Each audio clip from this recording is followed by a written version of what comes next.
We're here in London, joined by the Zimbabwean Minister of Financing, Raisings and Foreign Trips, Mr. Potential Muchorodi. Now, Minister, we hear that you've come over here on a $40,000 per hour private jet.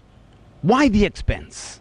You see, part of the reason for this trip, you see, is to discuss the ongoing stance from the West on Zimbabwe in terms of the sanctions. So part of the implications of these sanctions, they are very serious, mind you, is that it's restricting us from buying jet fuel and very important parts for the aeroplanes, for us to maintain and service Zimbabwe aeroplanes. So as a result, we have our backs against the wall. We have to hire these transports. And in fact, if you actually look at it, it is actually cheaper than to try and go through the negotiations of the international aviation policy, the board, for us to buy fuel, because now we have to buy the jet fuel at black market, which is more expensive. So 40,000 is actually doing a service to the taxpayer. Okay, so we hear you're out here doing mega deals, as you call them, for Zimbabwe. Who have you been doing these mega deals with? We have been here with Transit Ford Community Association of Foreign Development Funding.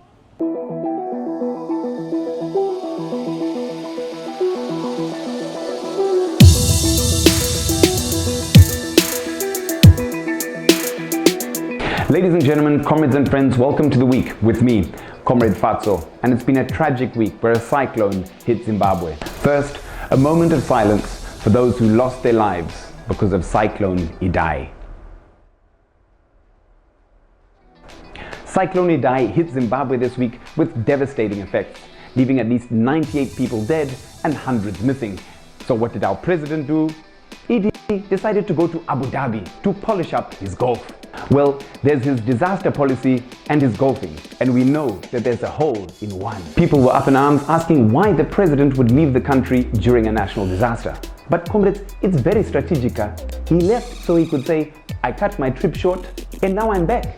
It's genius. So he's able to come back to solve the disaster while still managing to buy some nice Toblerone chocolates by duty free.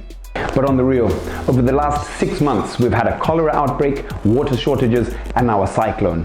When are we going to have the conversation about government preparedness? The only thing our Hurumende is prepared for is dodgy elections and jambanja. Maybe if we had renamed the cyclone as Shutdown Idai, we would have been guaranteed of a battalion of soldiers being deployed in advance to Chimanimani to beat this unpatriotic Mozambican wind into submission. And why every time we have a national disaster is it the citizens who are called on to donate? But when ED wants to gallivant on a private jet, money is always available. Come on ED, give your Swiss jet money to Cyclone Idai victims, and I will personally crowdfund for your next trip. It might not be enough for a Swiss jet. How does Air Zimbabwe economy class sound? So we hear that the hospitals in Zimbabwe are in a terrible state. Doctors have gone on strike, but Zimbabwean ministers have a tendency to travel abroad to seek treatment. Now, what do you say to that? Oh, no. Right now, we have a case that is very, very, very pending of dissidents. You see, what these dissidents are doing, funded by the opposition party, they steal our suits from our clothing lines. They are stealing from ministers' offices, and they are pretending to be ministers, and they are flying aboard, and they're getting medical treatment under the guise of being, it's identity fraud. We all get treated in Zimbabwe. Every minister gets treated in Zimbabwe. We get treated at Pararenyatwa in Highfields. Hey. I heard that Pararenyatwa was in Harare, not Highfields, in the city center. And we are in the process of developing a new Pararenyatwa in Highfields. Nelson Chamisa appeared to be very busy this past week in Manicaland. He mainly seemed to be really enjoying riding around in Scotch carts. Apparently, he has a thing for being chauffeur-driven. These pictures went viral with certain people, including Linda Masarira and Trevor Ngube, accusing Chamisa and the MDC of politicizing a tragedy, which to normal people is very confusing because who owns a tragedy? Is there a code of conduct as to how people should help? We all know that Nelson is milking the situation for political capital, but the fact of the matter remains, he is there on the ground. Where is the prize? Meanwhile, the food distribution that was supposed to be happening on the 20th March has been put on hold until ED arrives. Now, who's politicizing the tragedy? Zimbabwe is currently being ravaged by a cyclone. Many people are asking, why are you as a minister out here in the United Kingdom and not helping those who've been affected by the cyclone in Zimbabwe? That is a very good question. You see, Zimbabwe is on the rise. We are open for business. As we stand here, you see we are here at number 11 Downing Street, where Theresa May lives. So we are in the process of raising funds so that we can send over to Zimbabwe for relief, because they have these are people with the finances that they can be very helpful in helping in the relief. As we speak right now, the Zimbabwe National Army is on the ground. The president arrived. The helicopter was there. So if you see the president arriving and his helicopter is coming with his sofas, it means he's there to be there for a while. He's not just passing through. A person who's there to pass through does not just come with sofas and a table and the cushions. That means that's someone who is here for the long run, and it's being taken care of. But isn't the Prime Minister's residence at number 10 Downing Street? This is... I got up number 11. Well, no, it's because we are on the way to number 10. This is next door.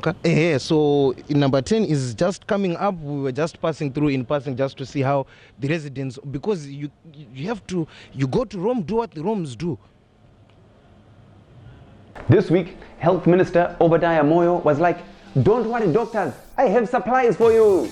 The doctors went, "Hooray!" And the minister went, "Jokes." Yes, that's how our Hurmend rolls. A team of senior doctors visited National Pharmaceuticals at the invitation of Health Minister Obadiah Moyo to see medical supplies that he said were there. And the doctors came back dejected. One of the doctors said, "The minister told us that there were stocks at National Pharmaceuticals. He told us to send representatives to go and see on our behalf, and when they went there, all they found were a few samples." At the week, we have inside information that in fact, Minister Moyo said go and see the surprise, and the doctors misheard it and thought they heard supplies. True story. This is the week when all Zimbabweans helped out with Cyclone Idai relief efforts. And I mean everyone. Even my dealers at Ximex Mall donated. Saka taona zvakakodzera kuti tibatsire mupashoko patinapo sekuti tiri ichi tiri one nation, one people. We're very touched with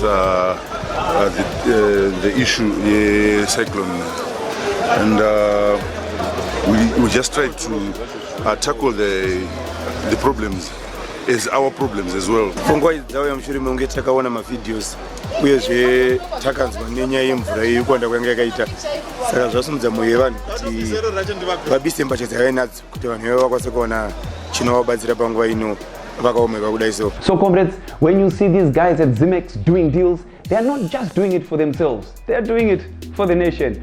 Well, kind of. My favorite part is their official names. Baba Vanessa, Agogo, Mofu. I'm not sure that's the name on Agogo's ID. They are happy for the nation to know that they donated, but they don't want the ZRP to know their actual names. In the face of such tragedy by Cyclone Idai, the most inspiring thing this week has been you, the citizens. Thanks for standing up, for coming together, for looking beyond race and class to say that we are one and we will help. You all are the real heroes. Thanks for joining us on the week. Follow Magamba TV on social media. I have been Comrade Fatso. You have been the people. This has been the week. Thank you and Futsek!